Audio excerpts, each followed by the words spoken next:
5월 11일 월요일. 그물 속의 황새.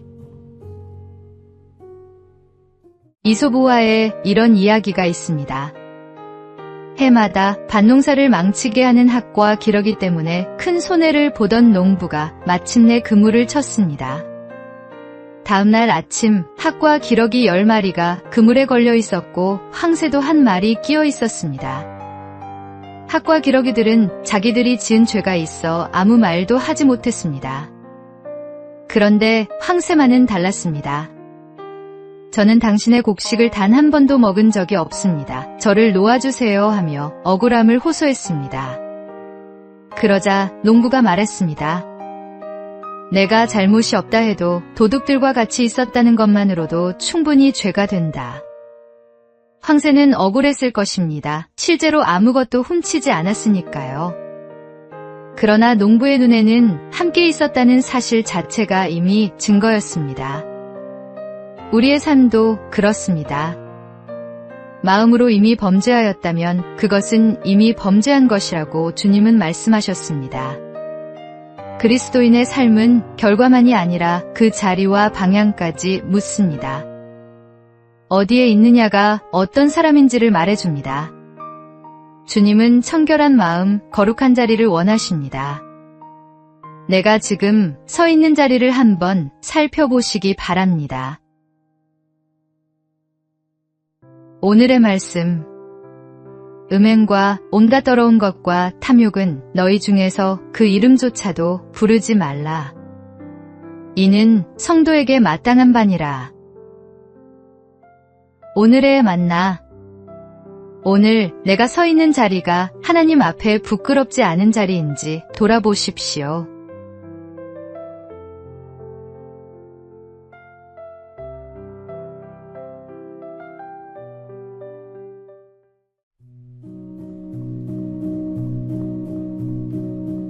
(5월 12일) 화요일. 하나님이 맡기신 것. 유한양행을 세워 기업 보국의 길을 걸었던 유일한 박사가 그 자리에 오르기까지는 많은 고난이 있었습니다. 그가 모든 어려움을 이겨낼 수 있었던 것은 어린 시절 신앙의 삶으로 가르침을 준 사람들 덕분이었습니다. 그는 1895년 평양에서 태어나 9살에 홀로 미국 땅을 밟았습니다. 그를 거두어준 것은 네브래스카주의 친례교 신자 테프트 자매였습니다. 그들은 아침마다 성경을 읽고 기도한 뒤 밭에서 하루 종일 일하는 검소한 삶으로 기독교의 노동윤리를 몸소 실천했습니다. 어린 유이라는 그 모습을 눈에 담으며 자랐고 하나님 앞에서 정직하게 맡은 일에 최선을 다하라는 가르침이 그의 삶 전체를 관통하는 신념이 되었습니다. 그는 미국에서의 성공에 머물지 않았습니다. 자신의 재산을 하나님이 맡기신 것으로 여기고 고국으로 돌아와 유한양행을 세웠습니다. 1969년에는 경영권 상속을 포기하고 전문 경영인에게 사장직을 물려주었으며 세상을 떠날 때 전 재산을 사회에 환원했습니다. 그의 이름은 오늘도 수많은 사람의 가슴 속에 살아 있습니다. 하나님이 맡기신 것에 끝까지 충성했던 사람으로. 오늘의 말씀. 나와 내 백성이 무엇이기에 이처럼 즐거운 마음으로 드릴 힘이 있었나이까. 모든 것이 주께로 말미암았사오니 우리가 주의 손에서 받은 것으로 주께 드렸을 뿐이니이다. 오늘의 만나. 오늘 내 손에 쥔 것이 내 것입니까? 맡겨진 것입니까? 맡겨진 것임을 아는 사람만이 비로소 그것을 아름답게 쓸 수 있습니다.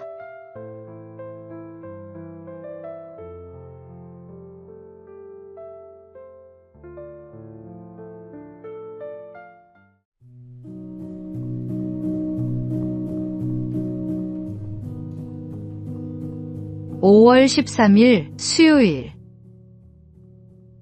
한 마리의 소. 한 마을에 오랜 세월 마을 사람들이 함께 써온 넓은 목초지가 있었습니다. 10명의 농부가 각각 10마리씩 소를 방목했고 100마리의 소들은 충분히 자랐습니다. 그런데 어느 날 농부 하나가 생각했습니다.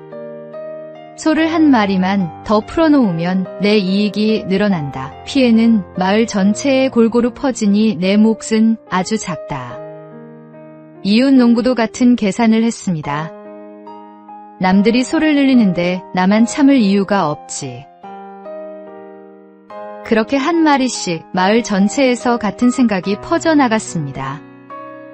얼마 지나지 않아 목초지는 황폐해졌고 무성했던 풀밭은 흙먼지만 날리는 황무지가 되었습니다. 아무도 아기를 품지 않았습니다. 그저 나 하나쯤이야 하고 생각했을 뿐입니다. 그러나 그 나 하나들이 모여 공동체를 무너뜨렸습니다.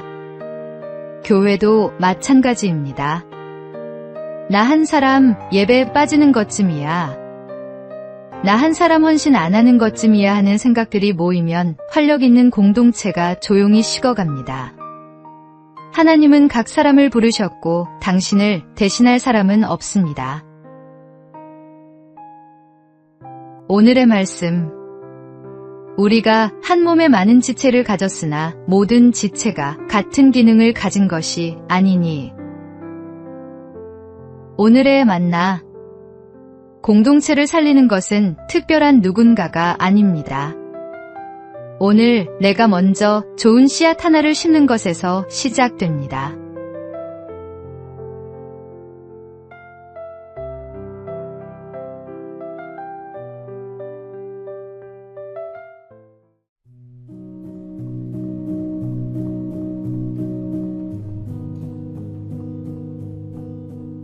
(5월 14일) 목요일. 공중의 새를 보라. 공원을 걷다가 나무 위에 앉은 새를 한참 바라본 적 있으십니까? 최근 2030 세대를 중심으로 탐조라는 취미가 조용히 번지고 있습니다. 새를 있는 그대로 관찰하고 바라보는 활동입니다. 캐나다 토론토 베이크레스트 병원 연구진이 흥미로운 사실을 발견했습니다. 새를 오래 관찰해온 사람일수록 예리한 집중력과 뛰어난 기억력을 갖고 있었습니다. 수많은 새의 종류를 구분하려면 생김새, 색깔, 울음소리 같은 작은 단서를 끊임없이 관찰하고 기억해야 합니다. 이 복합적인 활동이 나이가 들수록 약해지는 인지 기능을 붙들어준다고 연구진은 설명합니다. 그런데 새를 바라보는 일은 단순한 두뇌 훈련이 아닙니다. 예수님은 염려로 가득한 제자들에게 말씀하셨습니다. 심지도 않고 거두지도 않는 저 작은 새조차 하늘 아버지께서 기르신다고. 그리고 이렇게 물으셨습니다. 너희는 이것들보다 귀하지 아니하냐? 새 한 마리도 그냥 지나치지 않으시는 하나님이라면 우리의 삶은 더욱더 그분의 손 안에 있습니다. 염려를 내려놓고 잠시 하늘을 올려다 보십시오. 저 작은 새를 기르시는 분이 오늘도 당신을 돌보고 계십니다. 오늘의 말씀. 공중의 새를 보라. 심지도 않고 거두지도 않고 창고에 모아들이지도 아니하되 너희 하늘 아버지께서 기르시나니. 너희는 이것들보다 귀하지 아니하냐. 오늘의 만나. 오늘 마음을 짓누르는 염려가 있다면 잠시 하늘을 올려다 보십시오. 당신을 기르시는 하나님이 오늘도 여기 계십니다.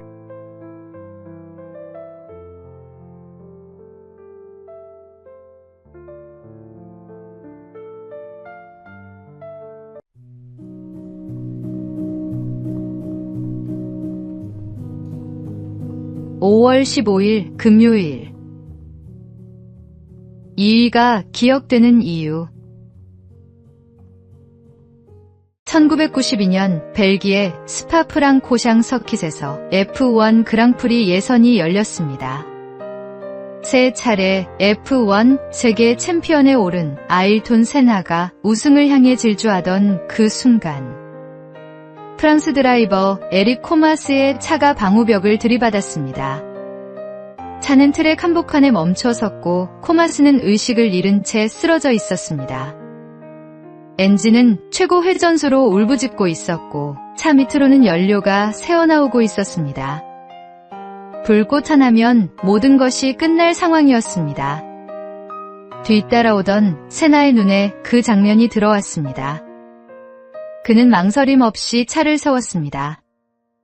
헬멧도 벗지 않은 채 달려가 코마스의 차 시동을 끄고 구조대가 도착할 때까지 그의 머리를 두 손으로 받쳐 들었습니다. 챔피언의 두 손은 그날 핸들이 아니라 한 사람의 생명을 붙들고 있었습니다. 메달을 목에 걸지 못해도 진정한 승리자가 있습니다. 말씀의 눈으로 세상을 볼 때 하나님 앞에 진정한 메달리스트가 될 수 있습니다. 세나는 그날 트랙 위에서 더 큰 레이스를 뛰었습니다. 순위가 아니라 사람을 택한 것입니다. 하나님의 눈에 진정한 승리는 1등 기록이 아니라 멈출 줄 아는 용기입니다. 오늘의 말씀. 누구든지 제 목숨을 구원하고자 하면 잃을 것이요. 누구든지 나를 위하여 제 목숨을 잃으면 찾으리라. 오늘의 만나. 오늘 내 앞에 멈춰야 할 순간이 있다면 주저하지 마십시오. 그 선택이 하나님 앞에 가장 빛나는 순간입니다.